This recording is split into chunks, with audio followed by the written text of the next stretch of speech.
Hello, I am Optimus Prime. The following video will be in French. Please enjoy.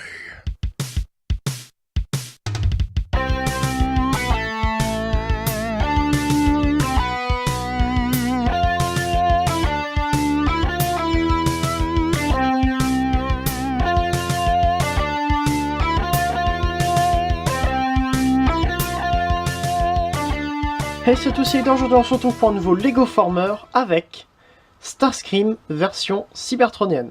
G1 mais cybertronien, à peu près.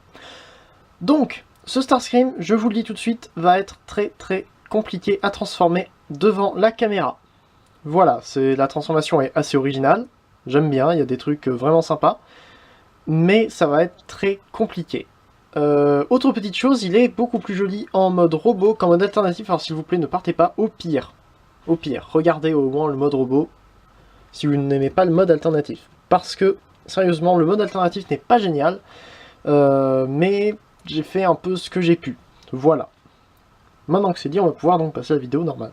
Donc, Starscream est une version à peu près cybertronienne que j'ai fabriquée sans vraiment penser à faire ça. Voilà, en fait j'ai fabriqué la partie centrale qui se trouve à peu près ici, sans le cockpit à cet endroit-là. J'ai donc fabriqué la partie centrale, et après je me suis dit, mais qu'est-ce que je peux faire à partir de ça? Et finalement je suis arrivé avec un design qui ressemblait un peu à un Starscream. Donc finalement j'ai continué sur cette voie, et j'ai essayé de faire un avion avec le début que j'avais, qui ne ressemblait pas du tout à un avion. Vous pouvez voir à côté de la minifigurine leader qu'il est quand même assez gros, mais pas forcément... Voilà, c'est un peu bizarre, pas forcément bien proportionné par rapport à un avion terrestre, mais ça tombe bien, c'est un avion cybertronien, et si on considère qu'il n'y a pas d'atmosphère sur Cybertron, il n'y a pas de problème d'aérodynamisme, donc tout va bien, à peu près. C'est pas très joli, mais en même temps, il n'y a pas besoin d'être très joli. Donc voilà. Nous avons donc un avion cybertronien qui n'est pas un tétrajet. Je me suis dit, tiens, pourquoi pas faire un tétrajet, et finalement je n'y suis pas arrivé, donc c'est pour ça que ce n'en est pas un. Voilà donc un avion qui fait assez gros, qui n'est pas sans rappeler le mode alternatif du Starscream Movie, puisque lui aussi était un avion qui était assez gros. Mais donc, on a, vous voyez, un avion qui est très épais. Pas forcément enfin, un peu creux à l'intérieur, mais un avion très épais, donc avec le petit nez de l'avion ici, un cockpit qui se poursuit quasiment jusqu'au milieu de l'appareil. Oui, je trouvais que ça donnait bien, et puis de toute façon, avant, il n'y avait pas cette petite plaque-là, donc c'était moche. Ça faisait un trou qui allait jusqu'en dessous de l'avion. Voilà, c'est le seul truc qui ferme à cet endroit-là. C'est un peu dommage. Voilà, donc on a ici l'arrière. J'aime bien le fait qu'ici, ça soit ça soit sur un angle. Ça me rappelle justement un Transformers avec lequel on va le comparer juste après. Les ailes qui sont relativement petites, mais je n'avais pas plus de pièces que ça pour les rendre plus grandes. Voilà, donc on voit des trucs un peu partout. Voilà, sur le côté. De derrière encore, ça va, on a des réacteurs. C'est vrai que j'aurais pu en mettre là, mais vous verrez plus tard qu'il n'y a pas la place. C'est un peu dommage, mais bon, donc on peut ramener ça un peu plus vers l'avant. Voilà, comme ça. Peut-être que... Voilà, c'est mieux. Ainsi, donc on a des petites ailes. Ici, on a les grandes ailes, donc comme j'ai dit. Le cockpit qui va là, j'aime bien J'aime bien ce que ça donne ici, avec donc le nez...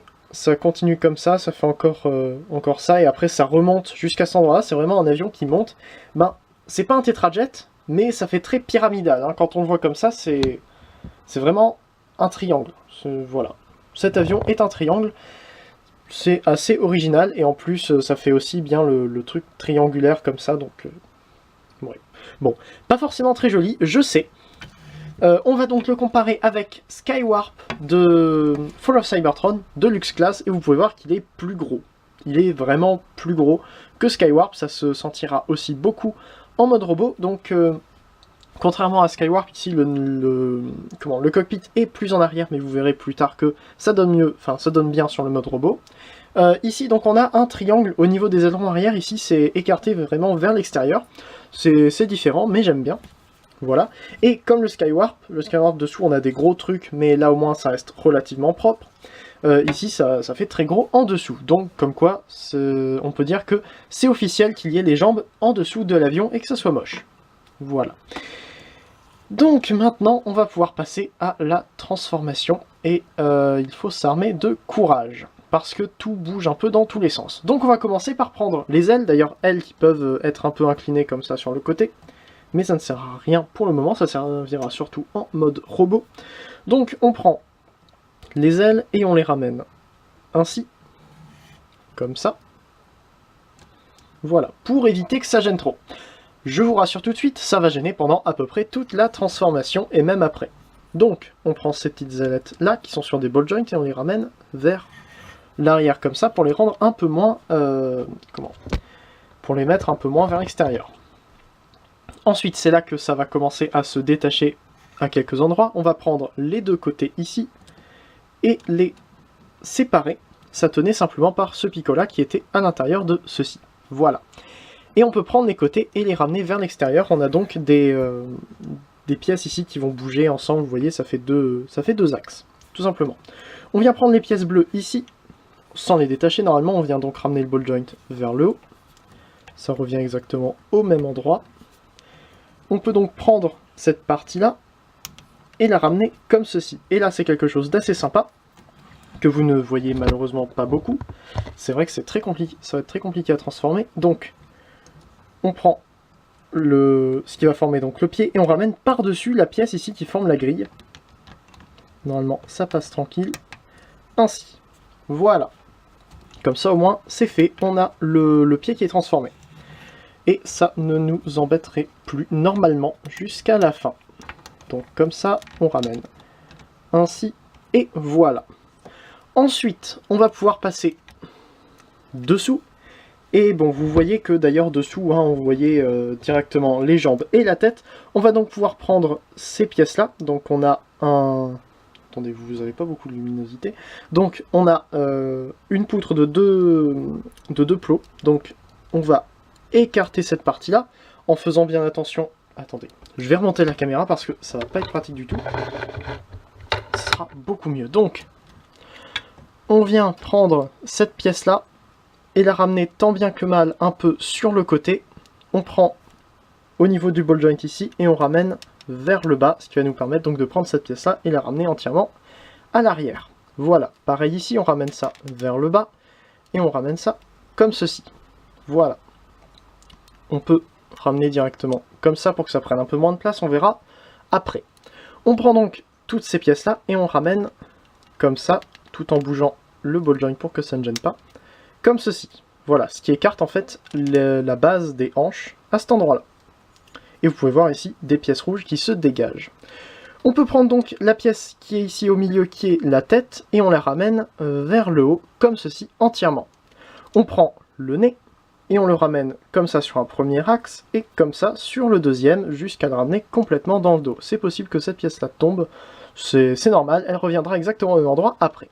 Et là, on fait un petit truc sympa, donc vous voyez ici qu'on a donc le cockpit et les ailes, et donc les bras en bleu que vous voyez ici, et on vient simplement tourner cette partie-là, comme ça, pour ramener les jambes dans l'alignement. Et cette étape-là, je la trouve très bien, celle qui suit aussi. Voilà, c'est une des principales étapes de transformation, c'est vraiment celle qui fait que pour passer du mode robot au mode alternatif, c'est pourri. Donc, on peut ramener ça dans le dos, comme ça, on ne s'en servira plus. On vient prendre la jambe et la ramener comme ça, pour être tout simplement dans l'alignement. On peut d'ailleurs ramener cette pièce-là comme ceci. Les jambes, non, voilà, donc... oui, non, on laisse comme ça, c'était bien mis. Donc on laisse l'arrière des jambes comme ça, et donc on ramène dans l'alignement, et pareil, de ce côté-là, donc on prend, et tant bien que mal, on essaie de ramener dans l'alignement, on referme à cet endroit-là, comme ceci, et voilà. Et là, on a une étape asymétrique, tout simplement, enfin, une construction asymétrique, parce qu'ici on a des plots, vous voyez là, on a des plots, et ici on a justement de l'inverse des plots. Donc on peut ramener dessous, donc on a évidemment toujours les deux axes ici pour arriver à les passer dessous, et faire en sorte que ça se ramène entièrement comme ça, et que ça se clipse. Et je trouve ça génial, parce que ça fabrique la fourche, je trouve que c'est excellent. Voilà. Ensuite, on va pouvoir revenir vers le haut, on a déjà un bras qui a commencé à tomber, mais c'est pas grave, on prend donc le deuxième avant-bras, on le ramène comme ça, on écarte sur les côtés, parce que si on revient en arrière, on a des ball joints à ce niveau-là. Donc on écarte les bras. D'ailleurs cette pièce-là, on peut la ramener ici pour éviter que ça ne gêne trop. Et là, ce qu'on va faire, c'est prendre ces pièces-là, pas seulement les ailes mais aussi les pièces qui étaient sur les côtés du cockpit, et les ramener entièrement en arrière, ce qui va faire aussi venir les bras. On prend les ailes et on les pousse comme ça pour que les deux axes soient le plus éloignés possible. En écartant le bras un peu plus, ça devrait être mieux. Donc comme ceci, pour que ce soit vraiment dans l'alignement, pour que ça passe pile derrière le nez de l'avion. Et on peut donc laisser tomber, ce qui va ensuite ramener cette pièce-là plus droite et ramener l'aile un peu vers le haut. Voilà. Et cette étape-là, en plus de dégager des pièces grises à cet endroit-là, va fabriquer les sortes de pylônes qu'il a sur les épaules, ce que je trouve super sympa. Voilà, je trouve que cette étape-là est géniale. Ensuite, donc, on fait exactement pareil de l'autre côté. Normalement, l'aile doit rester comme ça, et voilà. Donc, on prend ça comme ça, on ramène le bras ainsi, pour pouvoir ramener l'aile le plus en arrière possible, mais toujours droite. On ramène comme ça, et on vient appuyer, on vient tirer l'aile un peu vers l'arrière, pour appuyer ici, et voilà. On a donc le backpack qui est fait, et vous pouvez voir déjà que c'est très propre. On peut donc passer vers l'avant, comme ceci, faire en sorte qu'il tienne debout. Je vais encore baisser un peu la caméra, comme ceci. On peut donc prendre les bras et les ramener droits, prendre ce qui va former donc les canons et les ramener comme ça. On met les avant-bras dans l'alignement. Voilà, donc c'est les null raise ici, je sais pas trop comment ça se dit en français, mais ce n'est pas grave. Donc maintenant on vient prendre cette pièce là qui est la tête. Oui, vous pouvez voir que j'ai mis une pièce comme ça, ce qui ne sert à rien, c'est juste qu'il ne me restait que celle-ci. Et donc on ramène comme ça, et on prend ce qui fermait en fait tout l'avion, la dernière partie, et on la ramène comme ceci. Et c'est enfin fini, nous avons Starscream en mode robot. Certains pourront me dire, mais c'est un peu Blitzwing du film Bumblebee. Eh bien, dans un sens, ça pourrait, parce qu'il a la dernière partie du cockpit qui se retrouve à cet endroit-là. Mais non, ce n'était pas censé l'être, de toute façon le Blitzwing n'a pas de bleu. Voilà, donc comme ça au moins le débat est clos. Le Blitzwing n'a pas de bleu, or celui-ci en a, donc ce n'est pas Blitzwing. Voilà. Donc, ce Starscream est enfin en mode robot et je trouve qu'il est très très classe. En fait, tout comme le mode alternatif, il garde des proportions assez imposantes. Bon d'ailleurs, vous avez sans doute remarqué, mais cette pièce-là est gris foncé au lieu d'être gris clair, mais c'est parce que je n'en avais pas d'autres en gris clair. Et oui, dommage. Mais donc voilà, il a des proportions qui sont imposante, il est assez large, pas forcément très grand, voilà, assez court sur pattes. Bon, comme vous pouvez voir déjà, en arrière des jambes, il a beaucoup de pièces. Voilà, il a beaucoup de trucs. C'est vrai que les jambes, bon, après on peut faire un peu ce qu'on veut, on pourrait mettre comme ça, mais c'est moche, donc autant mettre ainsi. On peut les ramener sur les côtés, mais ça ne sert absolument à rien, donc voilà, c'est des pièces qui sont là parce qu'il faut bien qu'elles aillent quelque part, et de toute façon, je ne pouvais pas les mettre, vu la transformation, je ne pouvais pas les mettre dans le dos. Voilà. A noter d'ailleurs que, comme j'ai dit tout à l'heure, les ailes peuvent se ramener vers le bas, donc, enfin, pouvaient se ramener vers le bas en mode alternatif, donc peuvent se ramener vers l'arrière en mode robot, ce qui donne encore mieux. Voilà, à noter qu'il est encore plus joli, je pense, si on plie un peu les genoux. Voilà. Je ramène l'aile ainsi et comme ça. Donc voilà, je trouve qu'il est très très beau. En mode robot du moins, parce qu'en mode alternatif c'était vraiment pas génial. Mais donc ouais, un mode robot qui est assez joli, je suis assez content étant donné que je ne voyais pas du tout ce avec quoi je pourrais arriver en ayant juste les pièces ici qui ont des axes pour tourner, la pièce du milieu qui fait tourner en fait les deux parties, donc le torse dans un sens et les jambes dans l'autre. Et j'aime bien aussi le fait justement que les jambes soient complètement désolidarisées du corps. Il n'y a qu'une seule pièce qui les retient ensemble. Donc d'un côté on a l'avant de l'avion et l'arrière qui forment, enfin l'arrière et le dessous qui forment aussi les jambes, et de l'autre côté on a les bras, le torse, la tête et les ailes. Voilà, donc ça fait vraiment un Transformers en deux parties, ce qui est assez rare dans ce que je fais. Voilà. Donc niveau articulation, on a la tête qui peut évidemment tourner à 360 degrés. Oups, ça s'est détaché, comme ça. Donc on peut évidemment la faire regarder un peu vers le bas, mais ça ne sert à rien et c'est pas très joli. Au niveau des bras, bon, on peut bouger les ailes comme ça pour que ça tourne un peu mieux, pour que ça gêne moins. Donc on peut faire un 360 degrés, comme ça. On peut ramener vers le haut à peu près jusque là. D'ailleurs j'aime bien la forme des épaules, le fait que ça soit qu'il y ait un angle ici qui permet donc justement de lever l'épaule un peu plus, ce qui est très pratique, surtout pour la transformation en mode alternatif. Bon, les null raise sont sur des ball joints. On a le coude qui se plie à peu près jusque là, c'est un peu limité, mais bon, ça tourne aussi, donc c'est pas mal. Les mains ne bougent pas. Et au niveau des jambes, on a vers l'avant à peu près jusque là si on écarte. Vers l'arrière. Sur le côté, on a un genou sur du ratchet assez solide, enfin ma pièce est assez solide. Et les chevilles qui peuvent aller jusque là, bon pareil vers l'extérieur, un peu vers le bas, mais ça sert pas à grand chose. Et qui ne peuvent pas vraiment tourner vu comment sont faites, vu comment sont mises les pièces. Mais je trouve aussi que cette construction au niveau de la cheville est très bien, même si je pense qu'elle n'ira pas dans Lego Digital Designer. D'ailleurs, au niveau des pièces qui tiennent le bassin, ça n'ira pas non plus dans Lego Digital Designer parce que c'est un tout petit peu trop grand. On a une pièce ici de 1 par 4, et donc cette pièce-là empêche que la pièce du dessous aille vraiment comme il faut, et que donc les pièces soient bien emboîtées ici. Donc je ne sais pas comment ça se passera sur Lego Digital Designer. Je pense que j'enlèverai cette pièce-là, mais faites attention à bien la remettre, sinon je pense que ça va exploser quand vous allez vouloir le transformer. Déjà que ça ne tient pas forcément super bien, on a de la chance qu'aucune pièce n'est tombée pendant la transformation de la vidéo, mais quand même, ça tient vraiment pas bien. Hein. En plus mes pièces sont cassées pour tenir les ailes, donc ça se détache souvent. Vous voyez, je peux par exemple prendre une aile et la bouger comme je veux, mais d'habitude je prends et ça se détache, ça me reste dans la main. Bon, ça ne l'a pas fait, j'ai de la chance. Mais bon voilà, donc au niveau des mouvements, il est vraiment pas mal. On peut faire des poses qui sont très sympas.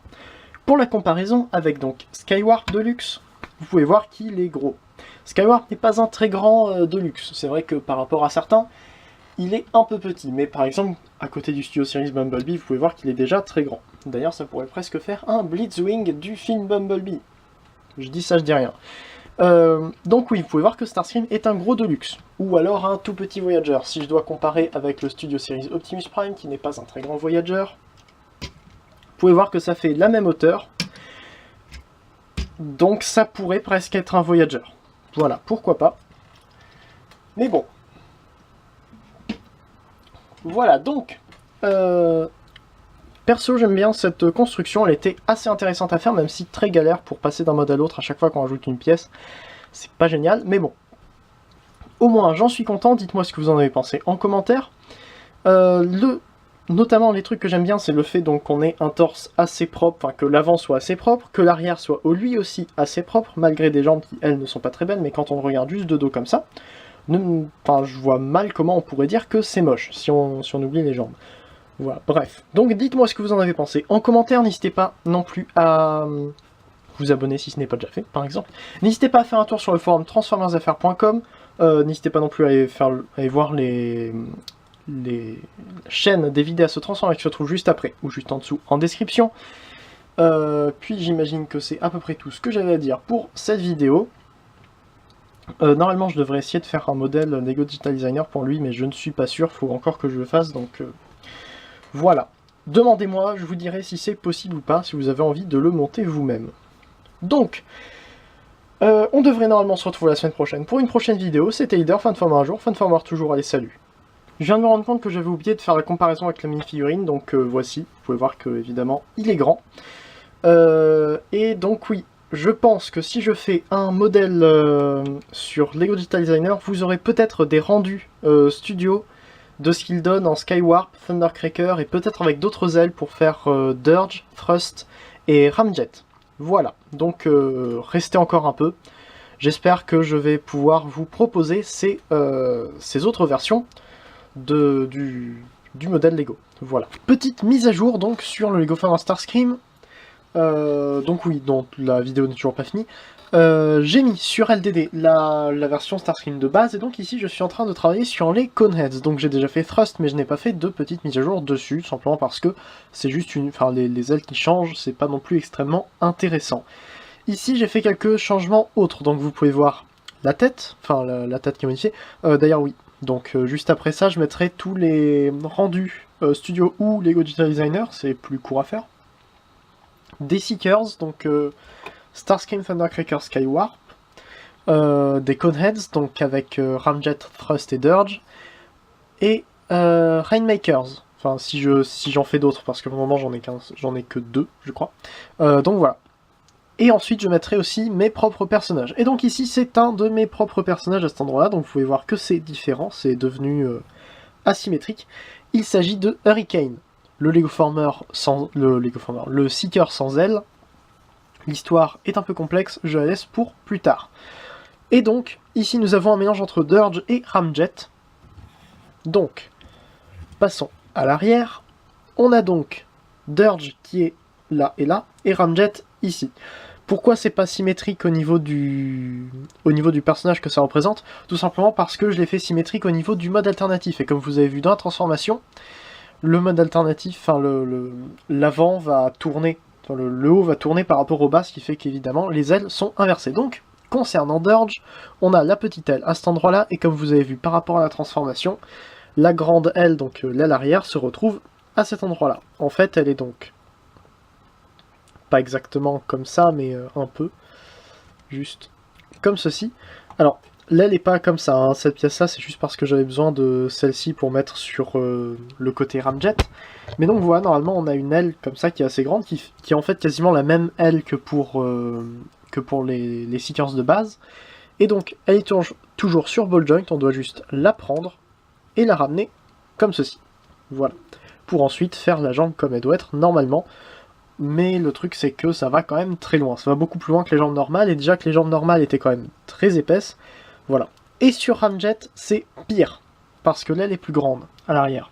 Et l'aile arrive sur la jambe au lieu d'arriver dans le dos. J'aurais pu la faire arriver dans le dos, mais j'aimais pas spécialement. Je préférais oui, j'ai préféré tout simplement la mettre derrière les jambes. Ce qui fait que donc, on a cette pièce-là ici, qui arrive, qui prend la place en haut, et ces pièces-là en bas. Et donc, au niveau des pièces en bas, tout ce qu'il faut faire, donc, c'est juste prendre comme ça, prendre cette pièce ici, et ramener comme ceci, entièrement vers le haut.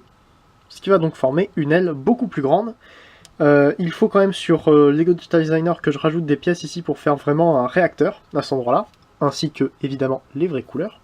Mais donc voilà, on a un truc de réacteur ici, donc j'aime bien le fait qu'on prenne ça comme ça, et on ramène entièrement comme ceci. Voilà. Ce qui fait donc que là, par contre, les jambes vont très très loin en arrière. C'est pas forcément très beau. Peut-être que je ferai d'autres Lego Formers au niveau des... Enfin, pour faire les Coneheads. Pourquoi pas. En tout cas, donc maintenant, je suis en train de... Enfin, je vais travailler un peu sur les Windmakers, ce sont mes propres personnages, ainsi que sur les Fembots, notamment Slipstream, et donc la Fembot Windmaker. Donc voilà.